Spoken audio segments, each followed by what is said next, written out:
Diabetes అనేది 2 రకాలండి. Type 1 diabetes and type 2 diabetes.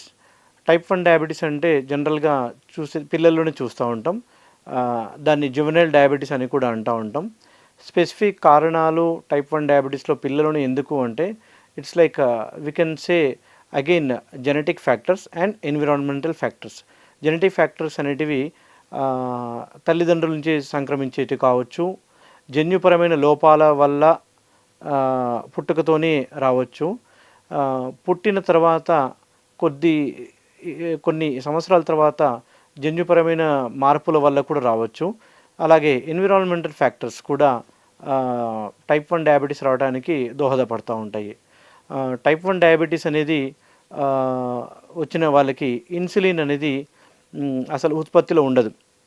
Insulin ఉత్పత్తి అనేది జనరల్‌గా మనం తీసుకునే ప్రతి ఆహారానికి డైజెషన్‌కి ఎంతో ముఖ్యమైనది.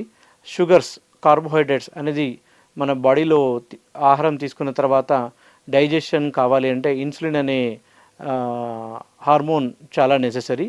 ఆ ఇన్సులిన్ అనే హార్మోన్ మనకి టైప్ 1 డయాబెటీస్‌లో లోపం ద్వారా టైప్ 1 డయాబెటీస్ ఉన్న పిల్లలు కంపల్సరీగా లైఫ్ లాంగ్ ఇన్సులిన్ ఇంజెక్షన్ తీసుకోవాల్సి ఉంటుంది.